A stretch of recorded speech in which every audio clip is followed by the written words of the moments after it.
Good morning बच्चों। चलिए तो आज हम इलेक्ट्रोस्टैटिक्स का लेक्चर नंबर 5 स्टार्ट करते हैं, है ना। पिछली क्लास में हम लोग Coulomb's law in vector form पढ़े थे और उसके बाद हम लोग फाइनली सुपरपोजिशन थ्योरम पढ़ा था और एक दो क्वेश्चंस भी किए थे।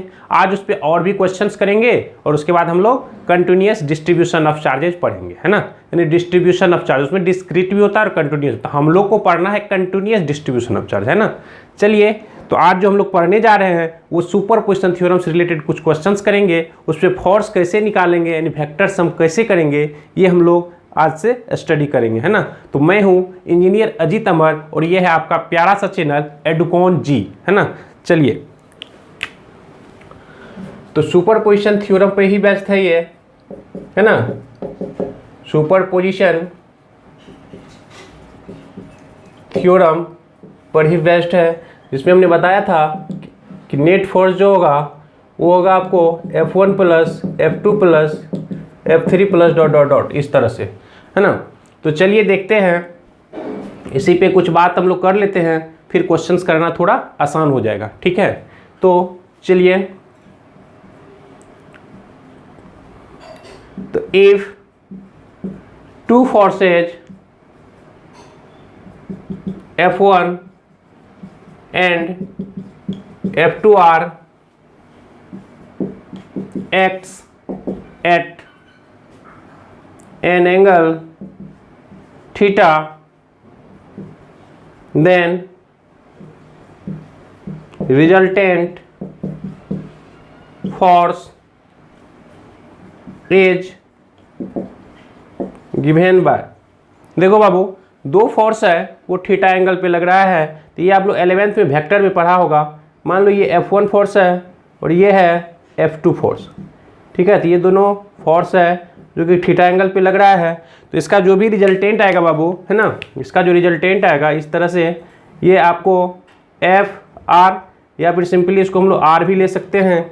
ये जो आएगा इसको कैसे निकालेंगे तो इसके लिए हम लोग 11th में भी पढ़ा था, अभी फिर से एक बार बता दे रहे हैं। ये जो रिजल्टेंट आएगा तो इसका मैग्नीट्यूड की पहले बात कर लेते हैं, है ना। तो ये आ जाएगा आपको root under F1 square F2 square plus 2 F1 F2 cos theta, है ना, इस तरह से। और ये कितना एंगल पे लग रहा है अल्फ़ा, ये अगर हम लोग निकालें तो ये अल्फ़ा आ जाएगा आपको tan इनवर्स, है ना, tan इनवर्स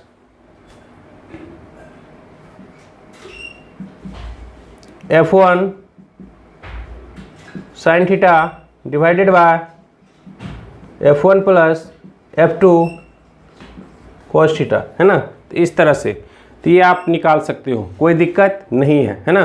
तो ये है आपका तरीका जो कि आप लोग वेक्टर्स में एडिशन में पढ़े होंगे, ठीक है। तो यहाँ पे हम लोग क्या करते हैं, इसके कुछ स्पेशल केस कर लेते हैं जो कि बार बार हमको दिक्कत नहीं हो, क्योंकि हम वेक्टर पढ़ने नहीं जा रहे बाबू, है ना। हम क्यों क्या करना है तो रिजल्टेंट फोर्स निकालना है। तो उसके लिए हम लोग यहाँ पे क्या करेंगे, इसको फैक्टराइज करके कुछ जनरल वे में हम लोग निकाल लेंगे। चलिए तो इसको नोट कीजिए।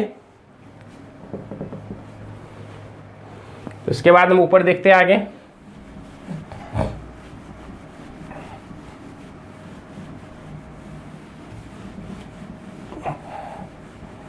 ठीक है, तो इसमें कुछ हम लोग ऐसा करते हैं, इसका कुछ स्पेशल केसेस लेते हैं, है ना। स्पेशल केस, स्पेशल केस, और स्पेशल केस में एज्यूम करेंगे हम लोग कुछ इस तरह से। Assume F1 equal to F2 equal to F, है ना। F1 equal to F2 equal to F।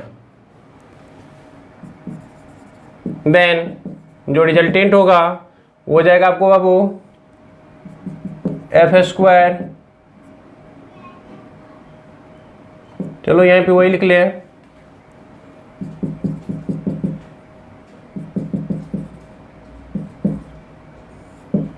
इस तरह से, ठीक है। और यहाँ पे अगर अल्फ़ा की हम लोग बात करें, ऐसे अल्फ़ा की ज़्यादा ज़रूरत हमको यहाँ पे पढ़ने वाला नहीं है, तो हम लोग मेन इसी को देखेंगे। चलिए ठीक है, तो इसमें स्पेशल केस में जो फर्स्ट है, पहला नंबर है वो है आपका if angle between the forces is 0 degree. कितना है? 0 डिग्री। कहने का मतलब थीटा इक्वल टू 0 डिग्री है। तो इस सिचुएशंस में इस थीटा को हम लोग 0 करेंगे तो देखिए यहाँ पे क्या होने वाला है।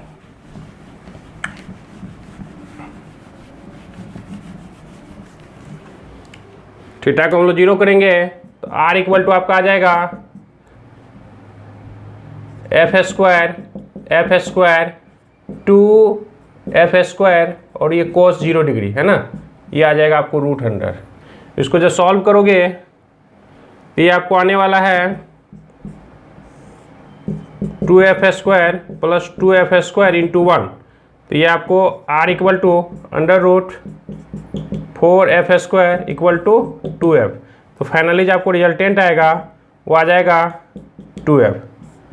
तो जब दो फोर्स इक्वल मैग्नीट्यूड का हो और उसके बीच का एंगल 0 डिग्री हो तो दोनों सिंपली ऐड हो जाएगा। क्या हो जाएगा? सिंपली ऐड हो जाएगा। तो इस चीज़ को आप लोग नोट कीजिएगा, है ना। 0 डिग्री के लिए हमने पढ़ा यहाँ पे। दूसरा है 60 डिग्री।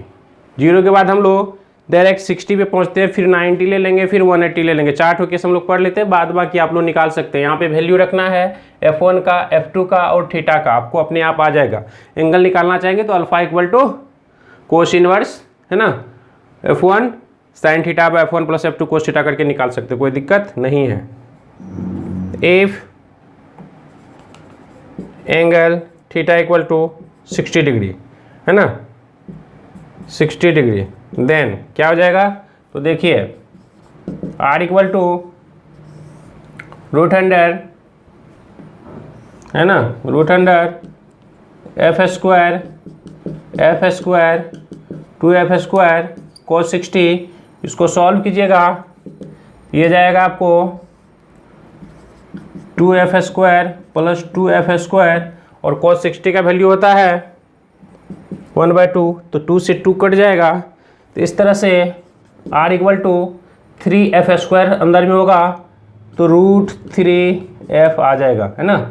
तो ये आपको जब 60 डिग्री पे होगा तो इतना आएगा, ठीक है। तो इस तरह से इसको भी नोट कीजिए। तो जब दो फोर्स 0 डिग्री पे हो तो डायरेक्टली ऐड कर देंगे, और अगर दो फोर्स 60 डिग्री पे हो, इक्वल मैग्नीट्यूड का हो, तो √3 टाइम्स हो जाएगा, है ना। नोट कीजिए। 2 केस और हम लोग देखेंगे। 90 हो सकता है तो 120 ले लेंगे और एक 180, है ना। चलो नेक्स्ट।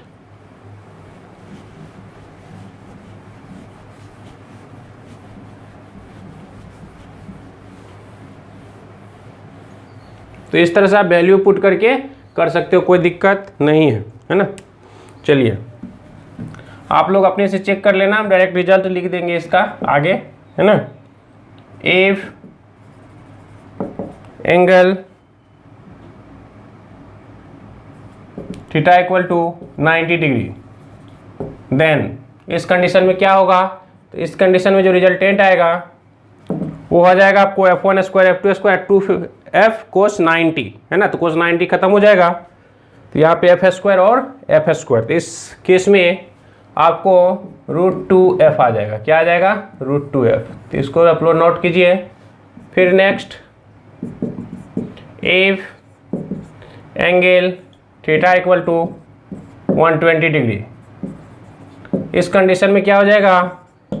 तो इस कंडीशन में F1² F2² f² 2f² cos 120 का -1/2, 2 से 2 खत्म हो जाएगा, 1 खत्म हो जाएगा, तो r इक्वल टू f हो जाएगा। कहने का मतलब अगर f और f दो इक्वल मैग्नीट्यूड का फोर्स अगर 120 डिग्री के एंगल पे लग रहे हैं, 120 डिग्री के एंगल पे लग रहे हैं, यानी ऐसा कुछ है, ऐसा, है ना। पहले कैसा था? ऐसे 0 डिग्री पे, फिर यहाँ से 60 पे आया, है ना, तो √3 टाइम्स हो गया। 90 पे आया तो √2 टाइम्स हो गया, घट रहा है। और जब 120 पे आया तो f है, लेकिन रिजल्टेंट f ही आ रहा है ना। तो इस तरह से f आ जाएगा। और जो फाइनली है आपका 5वां नंबर, if angle theta equal to 180 degree, तो इस कंडीशन में आपका जो आर आएगा ये 0 हो जाएगा। क्या हो जाएगा? 0। तो इस चीज़ को आप लोग नोट कीजिए 1 बाय 1 करके, है ना।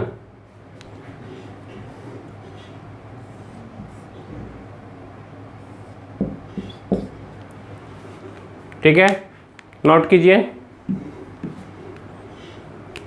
तो हमने क्या देखा? हमने देखा, देखो यहाँ पे शॉर्टकट में हम लोग समझ लेते हैं क्या है। हमने देखा जब 0 डिग्री था, थीटा इक्वल टू जब 0 डिग्री था तो रिजल्टेंट आपको आया 2f। थीटा इक्वल टू जब 60 था तो रिजल्टेंट आया √3f, है ना। थीटा इक्वल टू जब 90 डिग्री था तो रिजल्टेंट आया √2f। थीटा इक्वल टू जब 120 डिग्री था तो रिजल्टेंट आया f। और थीटा इक्वल टू जब 180 डिग्री है तो ये आया 0। क्या देख रहे हो बाबू? 2√3 √2f और 0, यानी ऊपर से नीचे क्या हो रहा है? डिक्रीज हो रहा है। क्या हो रहा है? डिक्रीज हो रहा है ना। तो फोर्स विल कंटिन्यू डिक्रीजेज, है ना।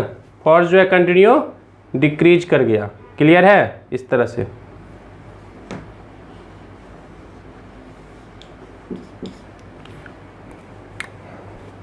जीरो पे डबल है और 180 पे 0 हो गया।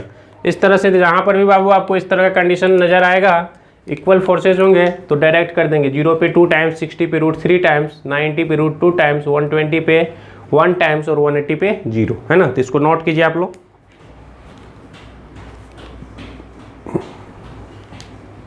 कुछ क्वेश्चंस करते हैं इस पे, ठीक है।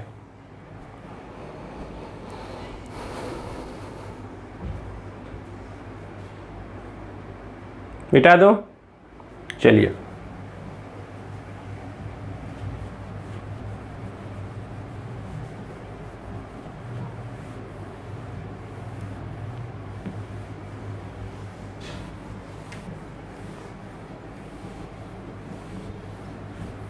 पिछले क्लास में एक क्वेश्चंस किए थे, यहाँ पे फिर से हम लोग क्वेश्चंस कर रहे हैं, है ना। देखो, इक्विलैटरल ट्रायंगल है ना। ए बी सी सभी पे चार्ज है क्यू, है ना। और यहाँ पर भी क्यू, ठीक है। और ये वाला जो है निगेटिव है, ये वाला क्या है? निगेटिव है। तो आपका क्वेश्चन है find out net force acting on charge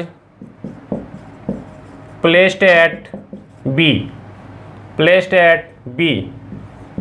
है ना। ये क्वेश्चन रहा। तो इसका आंसर देखिए, है ना। इसका आंसर देखिए, इस पे हमको निकालना है नेट फोर्स। तो यहाँ पे हम फिर से ड्रॉ कर ले रहे हैं। इस बच्चे को आता है, समझ गए होंगे, पॉज करके क्वेश्चंस को बना सकते हो, है ना। चलिए, तो हम इसको आगे कंटिन्यू करते हैं। कैसे बनेगा इसको समझिए, जो बना लिए वो मिलाइएगा। फिर से हम ड्रॉ कर रहे हैं। ये है आपका ए, ये है बी, ये है सी। यहाँ पर भी क्यू है, यहाँ पर भी क्यू और यहाँ पर भी क्यू। ये वाला निगेटिव है ना। ये वाला क्या है? निगेटिव है। आपको इस पे नेट फोर्स निकालना है, इस पे नेट फोर्स निकालना है। तो ये क्या करेगा बेचारा? ये वाले, ये इसको अपनी तरफ खींचेगा इस तरह से, तो इसको बोलेंगे एफ ए। और ये पॉजिटिव क्या करेगा? रिपेल करेगा। क्या करेगा? रिपेल करेगा। तो इसको बोलेंगे हम लोग एफ सी, है ना।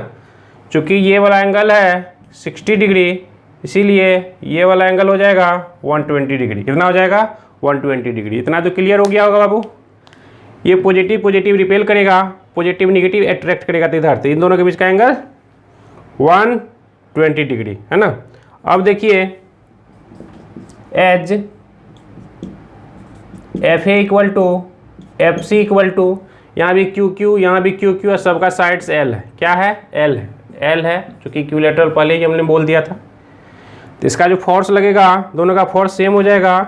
के Q square by L square, है ना, के Q square by L square. इसको हम लोग एफ मान लेंगे। और चूंकि दोनों के बीच का एंगल कितना है 120 है, थीटा कितना है बाबू, तो थीटा है दोनों के बीच का 120 डिग्री। इसीलिए जो रिजल्टेंट आना है आपको वो हो जाएगा एफ, और एफ आ जाएगा आपको K Q square by R square, है ना, यानी एल स्क्वायर। यही आपका आंसर हो गया। नोट कीजिए, अगर आप जानते हैं कि 120 पे एक ही के बराबर होगा तो कोई दिक्कत ही नहीं है, डायरेक्ट इसको नोट कर सकते हो। कीजिए, ओके।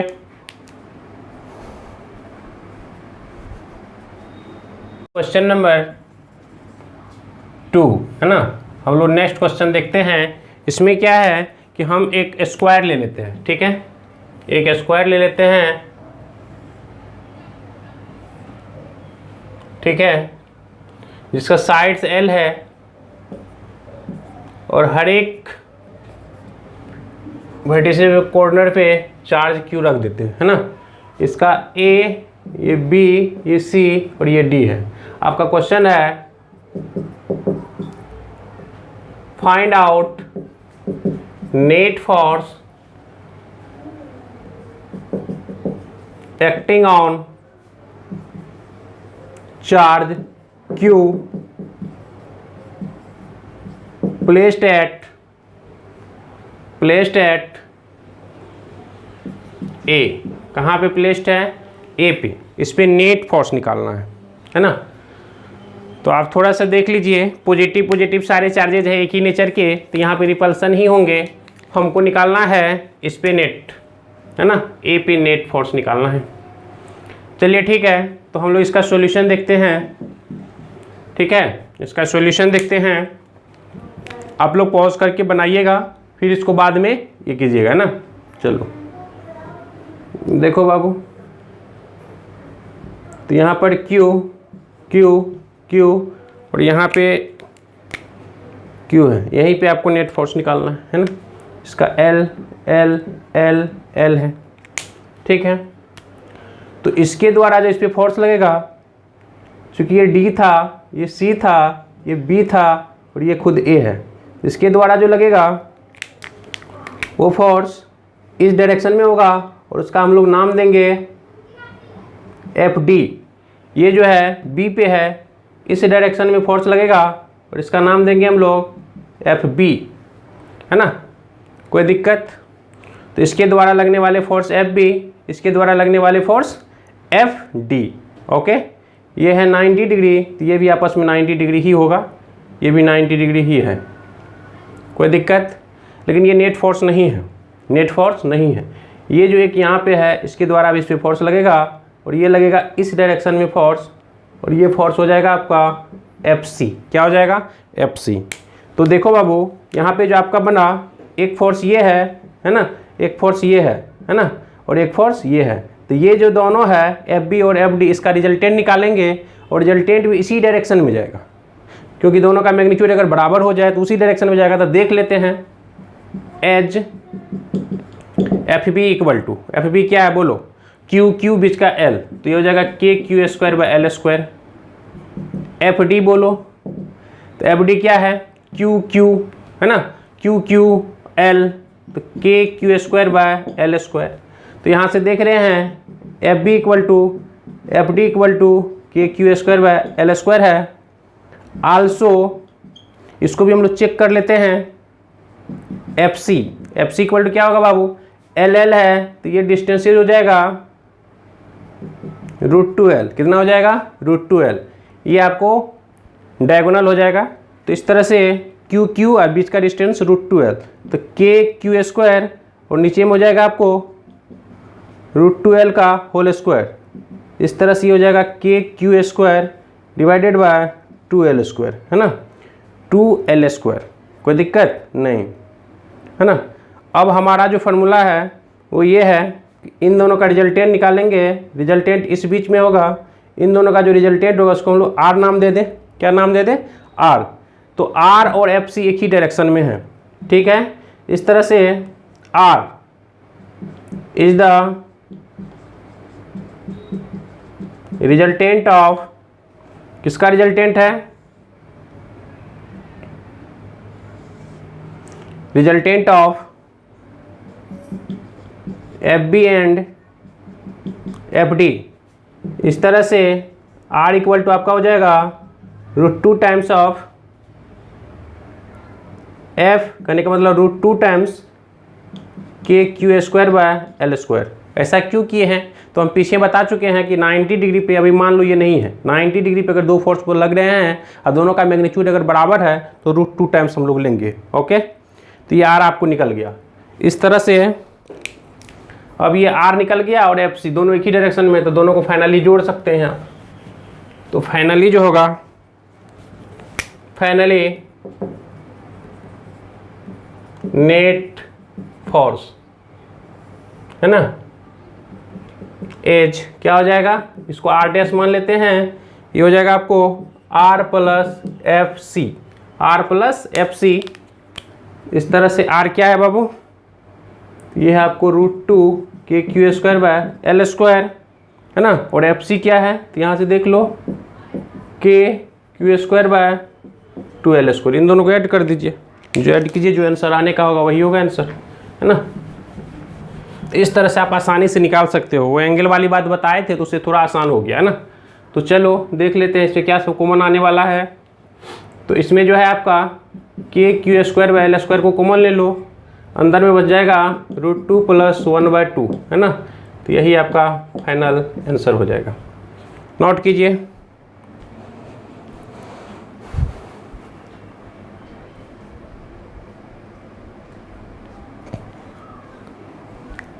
ठीक है,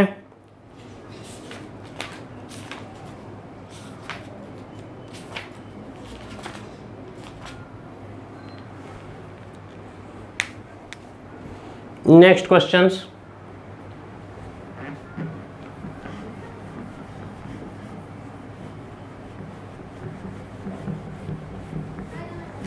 ये बहुत ही इंपॉर्टेंट क्वेश्चंस बता रहे हैं।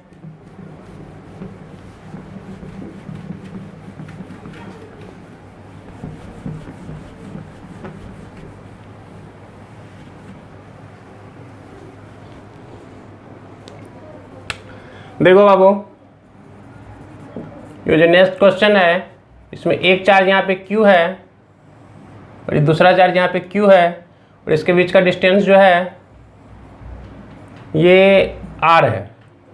ये बीचों बीच R/2 और इधर भी R/2 है ना। ठीक है, दोनों तरफ ले लिए। अब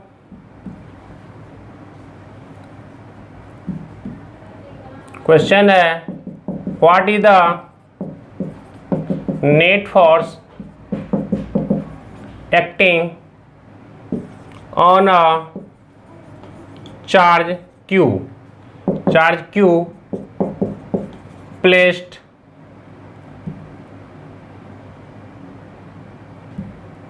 एट, इस तरह से लिखो, प्लेस्ड एट मिड पॉइंट। ओ ले लो, इसको हम लोग ओ मान लेते हैं। प्लेस्ड एट मिड पॉइंट, इस पे क्या लगेगा, नेट फोर्स है ना। इसी में दो क्वेश्चन दे देते हैं। व्हेन Q इज पॉजिटिव और दूसरा व्हेन Q इज निगेटिव। ठीक है, तो ये फोर्स आपको निकालना है, ये क्वेश्चन रहा। ठीक है, देख लेते हैं। तो इसका जो आंसर होगा, पहला नंबर Q है और बीच में ये -Q है, ये भी R/2, ये भी R/2 है ना। R/2 ये O पॉइंट है, ये इसको अपने तरफ खींचेगा, मान लेते हैं F1 से, और ये इसको अपनी तरफ खींचेगा F2 से। एज F1 = F2 = दोनों बराबर होगा KQ divided by R²/4 equal to K Q Q divided by R square into 4, है ना। But opposite in direction, hence f net equal to 0,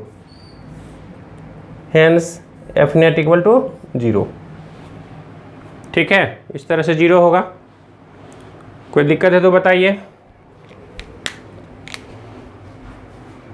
F net जो निकलेगा यहाँ पे वो 0 होगा। चलिए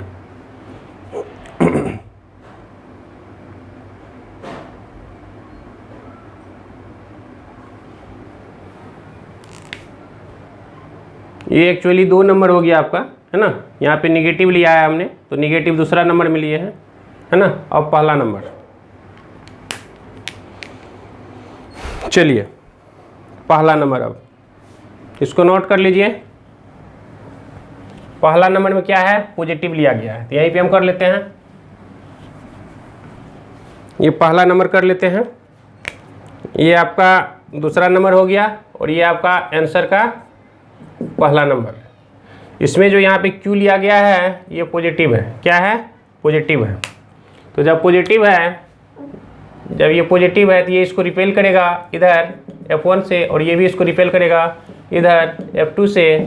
यहाँ पर भी F1 equal to F2 equal to K Q Q by R by 2 का होल स्क्वायर, ये हो जाएगा के क्यू क्यू, है ना, K cube Q by R square into 4, है ना। Which is equal in magnitude but opposite in direction, है ना। Hence F net equal to 0। तो वो चाहे पॉजिटिव हो या फिर निगेटिव हो, दोनों ही कंडीशंस में एफ नेट 0 होगा। इसको नोट करो बाबू।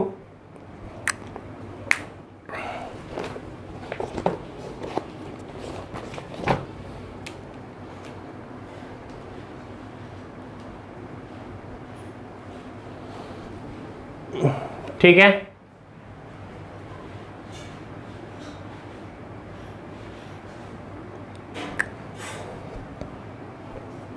चलिए हो गया होगा। नेक्स्ट क्वेश्चन पे आते हैं।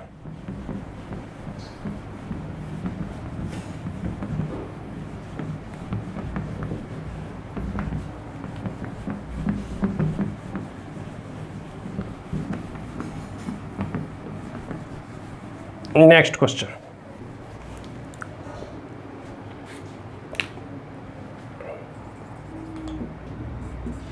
है ना। नेक्स्ट क्वेश्चन देखिए, ये एक घड़ी है, वॉच है ना। ये सेंटर है, ठीक है। यहाँ पे क्यू चार्ज रखा हुआ है सेंटर ओ पे, और यहाँ पे 12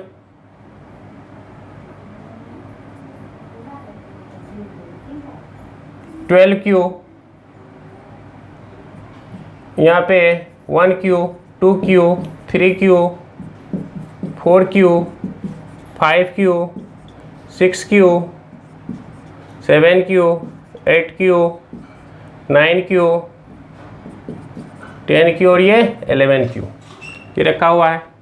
all are positive in nature, सबको पॉजिटिव मान लेते हैं, है ना। क्वेश्चन है आपका,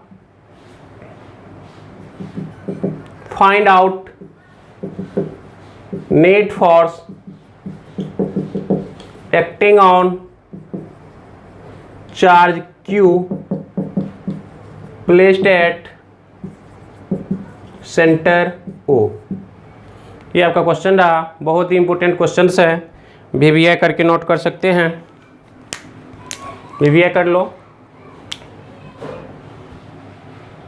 और इसको हम लोग समझते हैं, है ना। पहले इसको नोट कीजिए फिर समझते हैं।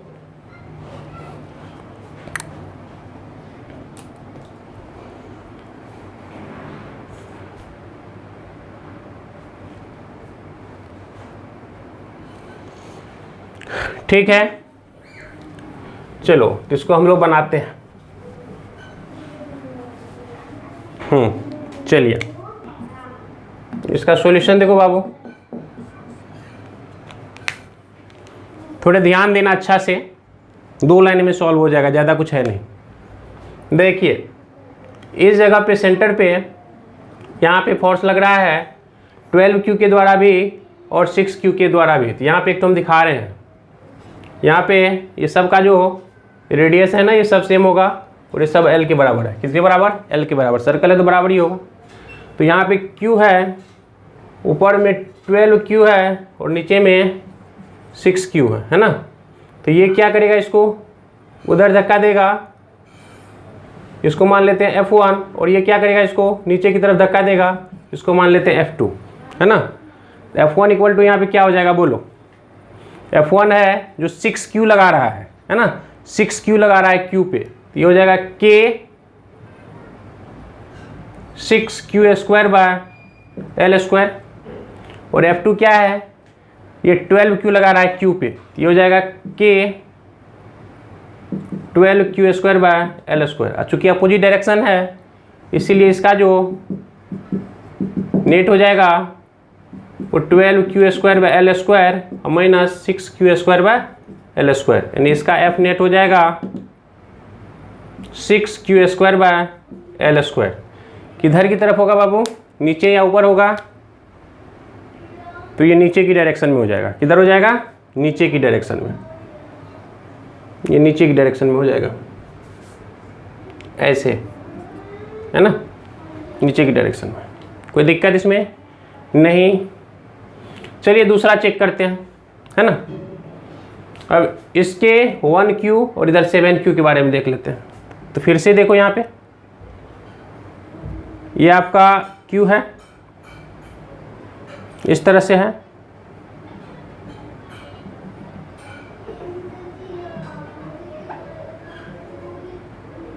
ठीक है।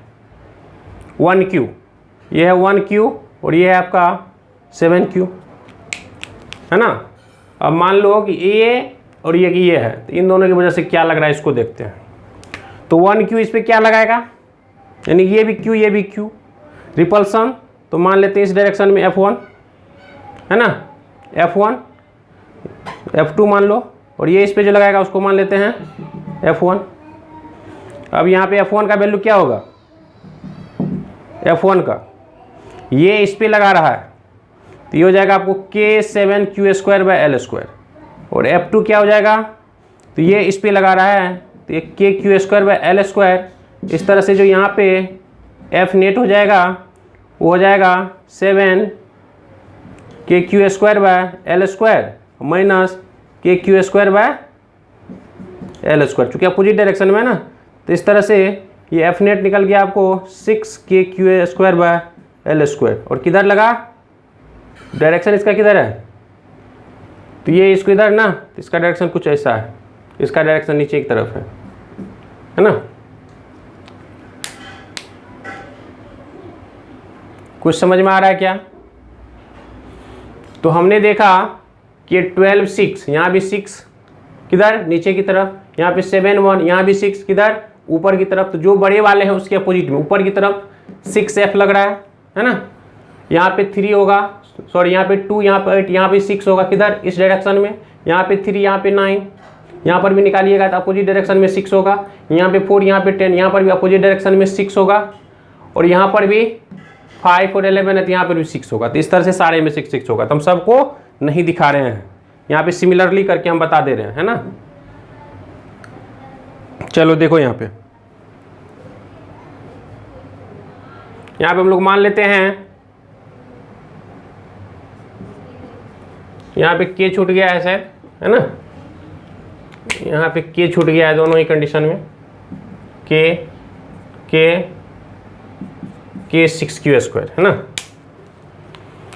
चलो तो KQ square by L square को हम लोग F मान लेते हैं। क्या मान लेते हैं, F, ठीक है। तो इस तरह से यहाँ पर भी 6F और यहाँ पर भी 6F। ठीक है, तो यहाँ पे देखिएगा इसके और इसकी वजह से ऊपर की तरफ आया, सॉरी नीचे की तरफ आया, इसके और इसकी वजह से ऊपर की तरफ गया। तो इस तरह से यहाँ पे हम लोग फाइनली अगर देखना चाहे सिमिलरली हम लोग यहाँ से लिख सकते हैं, है ना। देखो यहाँ से हम लोग सिमिलरली ले सकते हैं, यहाँ से देखो बाबू एक नीचे की तरफ आया, यहाँ पे हम ले लेते हैं ये नीचे की तरफ कितना आया 6F, है ना। और यहाँ पे एक डायरेक्शन ये ले लेते हैं, एक डायरेक्शन ये ले लेते हैं, है ना। ठीक है, यहाँ पे आया इस डायरेक्शन में 6F 30 डिग्री पे, और फिर इसकी वजह से, फिर इसकी वजह से, तो इसकी वजह से जब आएगा ये आएगा कुछ इस डायरेक्शन में, ये हो जाएगा टोटल 60 डिग्री, और ये भी होगा 6F। इसकी वजह से जब आएगा तो ये कुछ ऐसा आ जाएगा इस डायरेक्शन में ही 6F 90 डिग्री पे, और इसकी वजह से जब आएगा, इसकी और इसकी वजह से जब आएगा ये भी इसके और इसकी वजह से नीचे की तरफ ही आएगा, ऐसे आएगा, ऐसे, है ना 6F। ठीक है, इधर से अगर मानो तो ये 60 डिग्री, कितना हो गया 60 डिग्री, और जब इसके और इसकी वजह से आएगा तो ये कुछ ऐसा आएगा, ये भी कितना बाबू 6F, ये 30 डिग्री मानो, है ना। तो देख लिए ये सब, है ना। अब देखो इसका कंपोनेंट हम लोग ले रहे हैं, इसका, तो इसका एक कंपोनेंट आपको इधर चला जाएगा और एक कंपोनेंट ऊपर की तरफ चला जाएगा। तो इसका कंपोनेंट क्या हो जाएगा 6F cos 30 डिग्री है, और इधर हो जाएगा आपको 6F sin 30।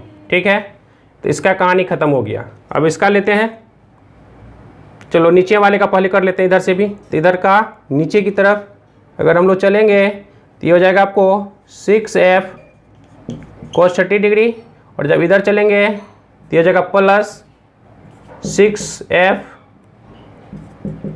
sin 30 degree. Okay, एक कंपोनेंट इसका जो दो कंपोनेंट होगा, एक नीचे की तरफ एक उधर cos 30 में, ठीक है, sin 30 में। ओके, चलिए, तो ये दोनों आपस में कट जाएगा, तो इसका कहानी ख़त्म हो गया आपका, इसका कहानी ख़त्म हो गया है। ये जो 6F वाला कहानी था इसका कहानी ख़त्म हो गया, इसका दो कंपोनेंट ले लिए।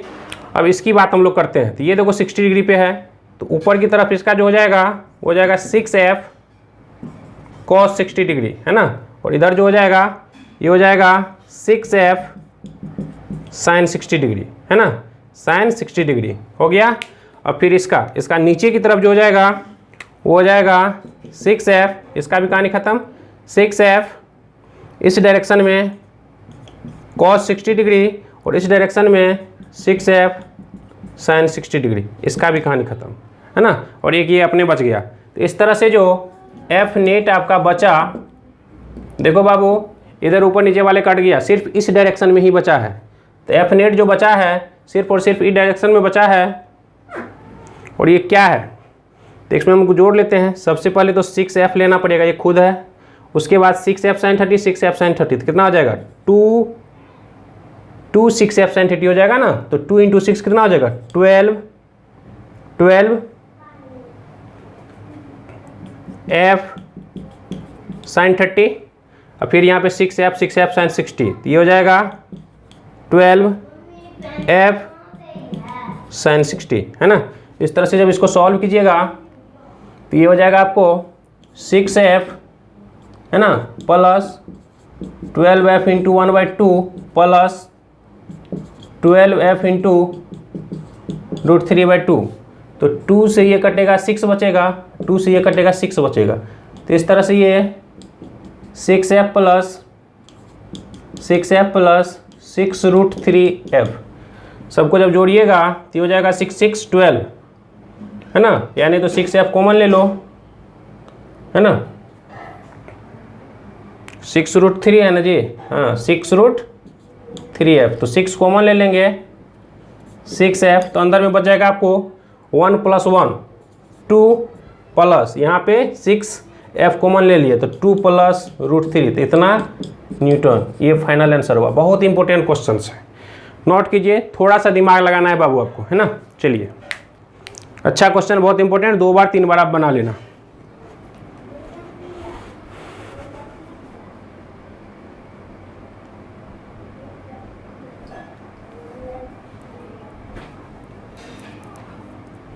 ठीक है, नोट कीजिए।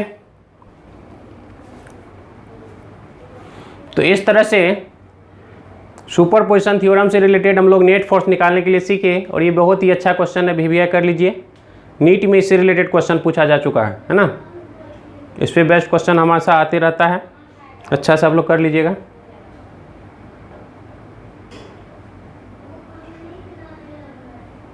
ठीक है, चलिए।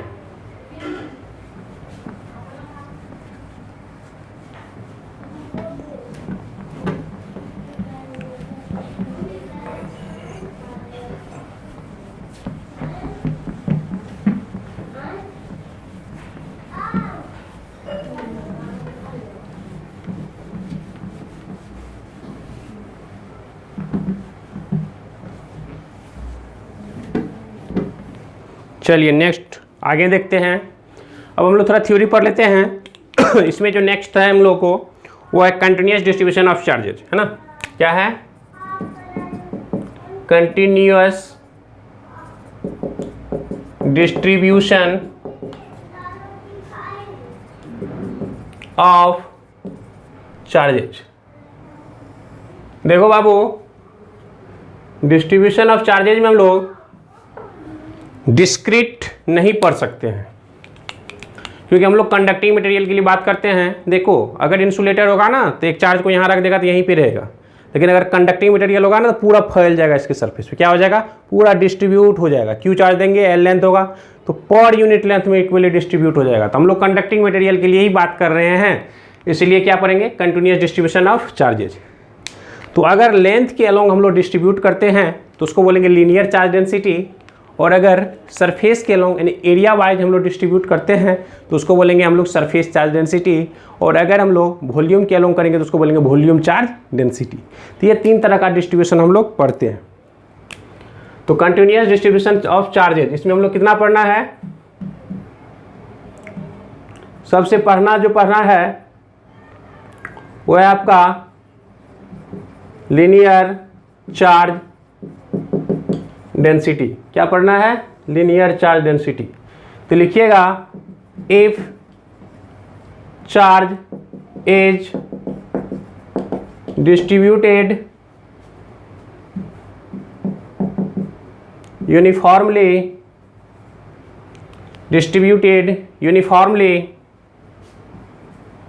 along length of conducting material, है ना, material, then the distribution is known as linear charge density, है ना। It is denoted by lambda, इसको लैम्डा से डिनोट करेंगे, and its unit is coulomb per metre. देखो बाबू, यहाँ पे ये एल लेंथ है, इस पर हम लोग चार्ज डिस्ट्रीब्यूट कर दिए। कितना चार्ज? क्यू। कितना लेंथ है? एल। तो यहाँ से चूँकि एल लेंथ में क्यू चार्जेज है, इसीलिए यूनिट लेंथ में कितना हो जाएगा? Q by L. इसी को हम लोग लैम्डा बोलेंगे।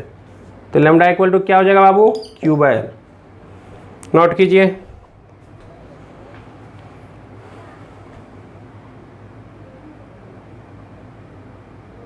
ठीक है। दूसरा है आपका सरफेस चार्ज डेंसिटी। क्या है?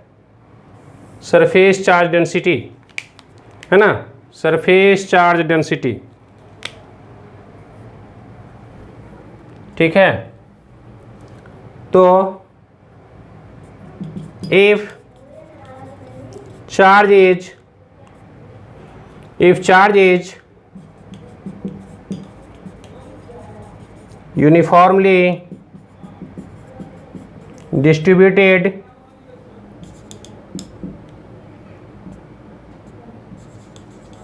along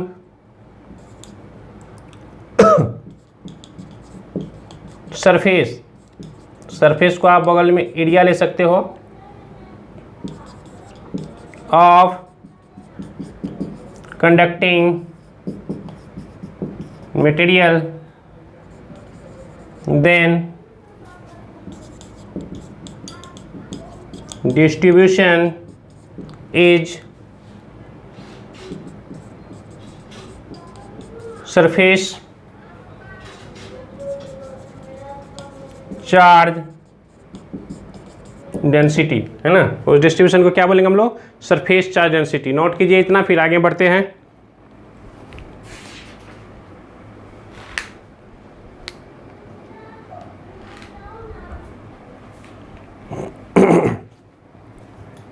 ठीक है, आगे तीसरा,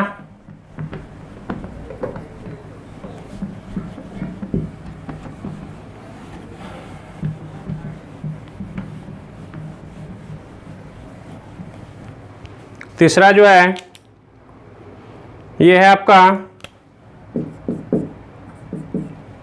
अच्छा इसमें और कुछ बच गया है। It is denoted by sigma, it is denoted by sigma and its unit is coulomb per metre square. देखो जैसे कि अगर ये कोई सरफेस है, इस पर पूरा चार्ज डिस्ट्रीब्यूटेड है, इसकी एरिया ए है, क्यू चार्ज है, तो क्यू चार्ज को हमने ए एरिया में रखा, इसीलिए यूनिट उल्टा कर दिए।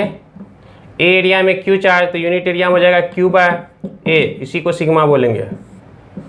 नोट कीजिए, है ना, क्यू बाय ए। तीसरा है आपका volume charge density, volume charge density. तो if charge is distributed uniformly along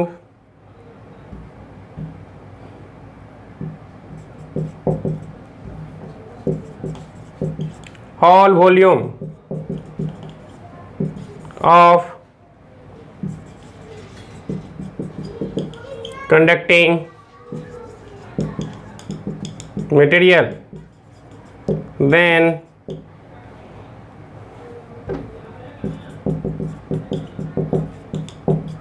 distribution is known as volume charge density. उसको बोलेंगे हम लोग वॉल्यूम चार्ज डेंसिटी। वॉल्यूम में अगर पूरा बॉडी में फैल जाए तो, है ना। जैसे कि इसको हम लोग किसे डिनोट करेंगे? It is denoted by rho, है ना, रो से डिनोट करेंगे, and its unit is coulomb per metre cube, है ना, कूलम पर मीटर क्यू। देखो यहाँ पे मान लो ये पूरा स्फीयर है, क्या है बाबू? स्फीयर, और इसमें पूरा बॉडी में भरा हुआ है ना, चार्ज भरा हुआ है। तो यहाँ पे चूँकि V वॉल्यूम में Q चार्ज भरा है, इसीलिए यूनिट वॉल्यूम में Q बाय V हो जाएगा, इसी को रो बोलेंगे। क्या बोलेंगे? रो। तो इस तरह से तीन तरह का डिस्ट्रीब्यूशन था। हम लोग कंटिन्यूस डिस्ट्रीब्यूशन ऑफ चार्ज ही पढ़ते हैं।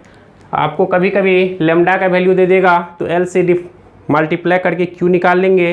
कभी कभी आपको सिग्मा का वैल्यू दे देगा तो ए से मल्टीप्लाई करके नेट चार्ज निकाल सकते हैं। और कभी कभी अगर रो का वैल्यू दे दिया तो हम क्या करेंगे, वॉल्यूम से मल्टीप्लाई करके टोटल चार्ज निकाल सकते हैं। और उसके बाद कूलम्ब्स लॉ अप्लाई करके आप फोर्स निकाल सकते हो।